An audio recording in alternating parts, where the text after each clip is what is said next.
Cześć, witam Was bardzo serdecznie na moim kanale. Dzisiaj mam dla Was krótki, ale bardzo ciekawy materiał o testowaniu wydajności komputerów. Jeśli interesujecie się sprzętem, overclockingiem albo po prostu chcecie sprawdzić, jak Wasz komputer wypada na tle innych, ten film jest właśnie dla Was. Pewnie część z Was słyszała już o programie Benchmade oraz o stronie HWBot.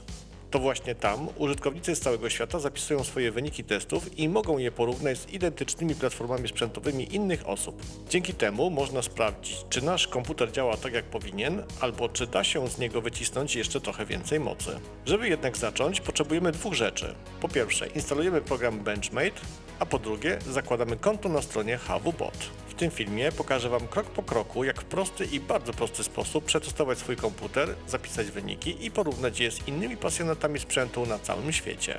Ok, zaczynamy od pierwszego kroku, czyli instalacji programu Benchmade. Wpisujemy w wyszukiwarkę nazwę Benchmade i wchodzimy na stronę benchmade.org, gdzie w zakładce Downloads zobaczymy różne wersje programu. Ja wybieram tutaj wersję programu 14.1. Nie chcę ściągać wersji instalacyjnej w postaci archiwum zip, dlatego wybieram wersję Installer i czekam, aż zakończy się jego pobieranie. Dodam na marginesie, że program jest darmowy. Po ściągnięciu pliku uruchamiam go i czekam, aż program się zainstaluje.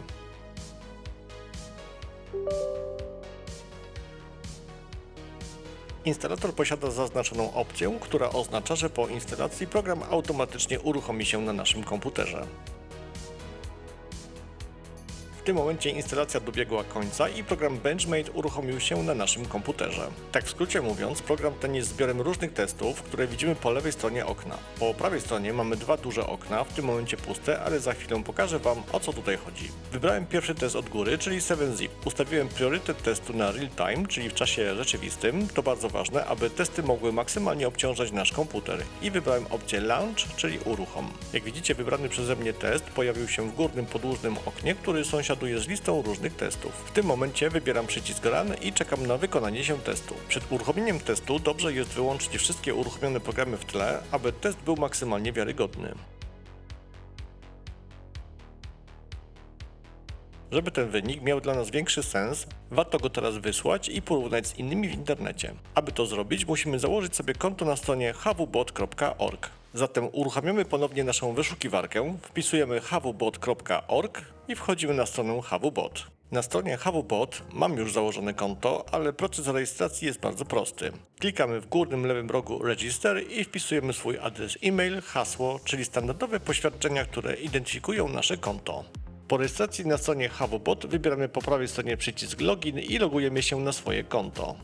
To właśnie tutaj możemy gromadzić wszystkie nasze wyniki testów. Po ich wykonaniu zapisywana jest pełna konfiguracja sprzętowa, która brała udział w benchmarku.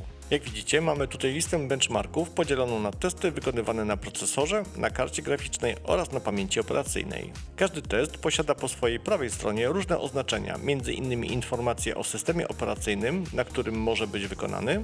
Znajdziecie tam również ikonkę i, która oznacza dodatkowe wymagania, które trzeba spełnić, aby wynik został zaakceptowany na stronie HWBot. Ok, teraz zajmiemy się testem 7zip. Widzimy listę różnych testów. Odnajdujemy test 7zip i klikamy w literkę I przy tym teście, aby sprawdzić dodatkowe informacje, które musimy spełnić, aby test był wiarygodny. I teraz spójrzmy na szczegóły takiego benchmarku. Mamy tutaj informacje o minimalnej wersji programu Benchmade, a także o wymaganej wersji systemu Windows. W polu Verification Required znajdziemy sposób, w jaki dany test jest weryfikowany. Dalej w sekcji Verification Screenshot Contains widzimy, jakie programy monitorujące muszą być uruchomione i widoczne na zrzucie ekranu, żeby wynik został uznany.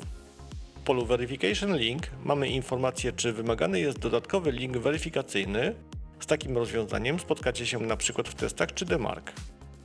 Na końcu znajduje się przykładowy zrzut ekranu, który najlepiej pokazuje, jak powinien wyglądać poprawny screen, aby wynik był wiarygodny i mógł zostać zaakceptowany.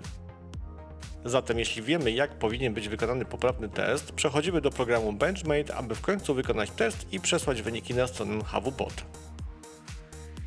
Jestem w programie Benchmade. Wybieram test 7zip, następnie klikam prawym przyciskiem myszy i ustawiam priorytet testu na real time.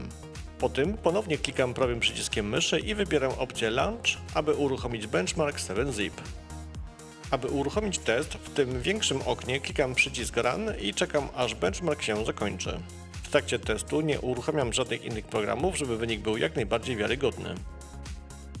W tym momencie test dobiegł końca i mamy już wynik. W prawym górnym rogu programu Benchmade znajduje się przycisk Save Result oraz przypisany do niego skrót klawiszowy F6. Klikamy ten przycisk lub wciskamy F6 na klawiaturze, aby zapisać wynik testu. Po zapisaniu wyniku program Benchmade przetwarza informacje o naszym sprzęcie oraz rezultacie testu i automatycznie generuje grafikę, którą zobaczymy w dolnym prawym rogu ekranu.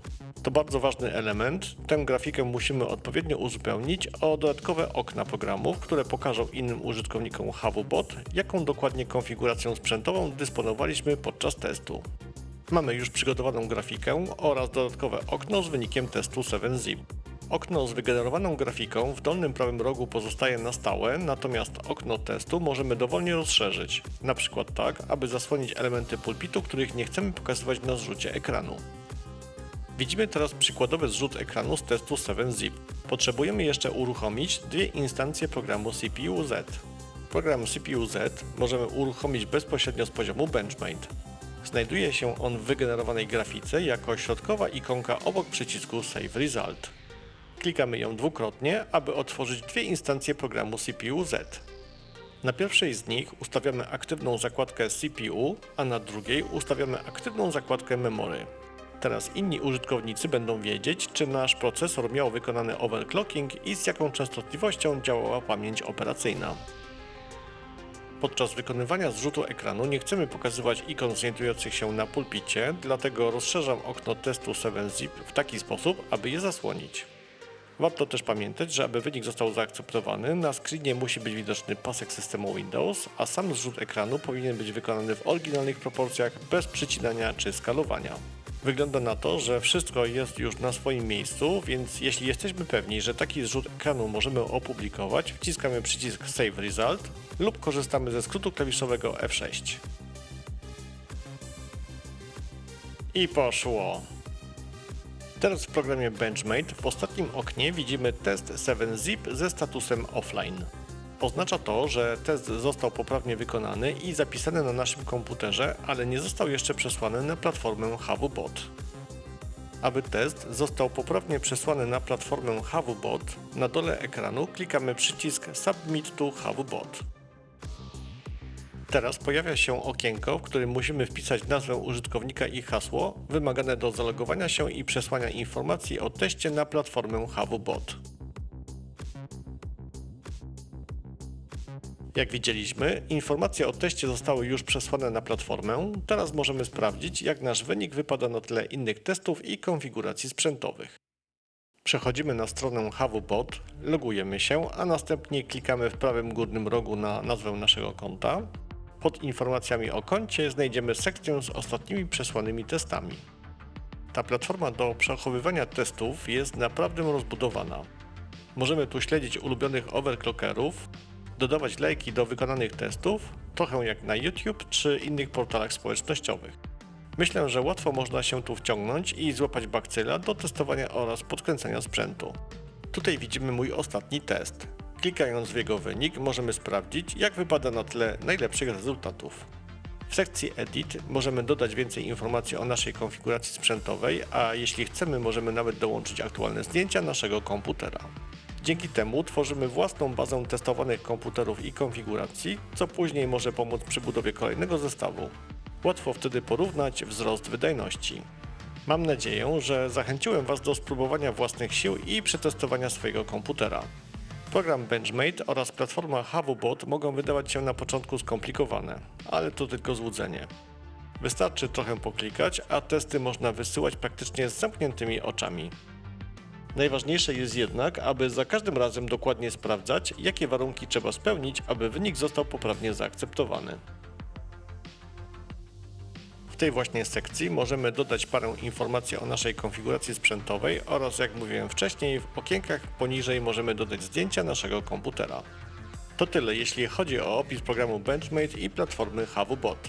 W dalszej części filmu wykonam test w programie Cinebench R26 i prześlę jego wynik na platformę HAVUBot. Cały proces benchmarku rozpoczynam od ustawienia priorytetu testu Cinebench R26, a następnie uruchamiam sam program i rozpoczynam test. Po uruchomieniu się testu wybieram opcję CPU Multiple Threads i wciskam przycisk Start.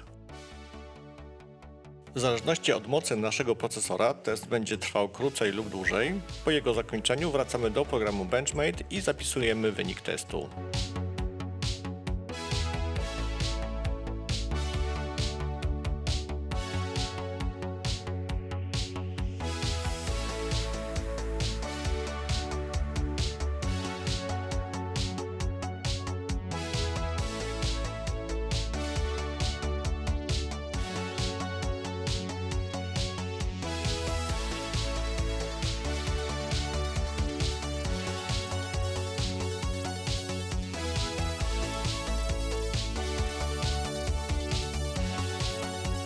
Test zakończony, zapisuję wynik testu.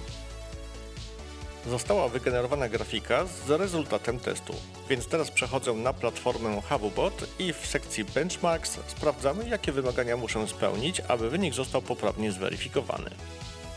Odnajduję benchmark Cinebench R26 i klikam w ikonkę I, aby sprawdzić wymagania potrzebne do poprawnej weryfikacji testu. Widzimy tutaj, że oprócz samego wyniku testu, który już mamy, musimy uruchomić dwie instancje programu CPU-Z i ustawić je odpowiednio na zakładki CPU oraz Memory. Program CPU-Z uruchomiony i poprawnie ustawiony. Teraz zapisuję wynik, wybierając w dolnym prawym rogu przycisk Save Result. Zrzut ekranu został zapisany, dlatego wchodzę następnie do programu Benchmade. Tutaj wciskając przycisk Submit to HavuBot przesyłam wyniki testu na platformę HavuBot. Bez założonego konta na platformie HavuBot będzie to niemożliwe. Teraz przechodzę na platformę HavuBot, loguję się i sprawdzam wyniki przesłanego testu. W górnym prawym rogu klikam na nazwę swojego konta, a poniżej odnajduję ostatnio przesłane testy, ale brakuje testu Cinebench R26. Dlatego odświeżam stronę. Teraz test jest już widoczny. Klikam w górnym menu Submission Reports, gdzie widzę także ostatni test i jego wyniki. Klikam w wynik testu i w tym momencie widzę, jak mój test wypada na tle innych testów na platformie HavuBot. Sekcja World Record Rank 17 miejsce. Nieźle. Jak widzicie, są tutaj również inne rankingi, które mogą nieco połechtać nasze ego. Z prawej strony widnieje nazwa mojego konta i miejsce, jakie zajmuję w ogólnym rankingu testu Cinebench R26.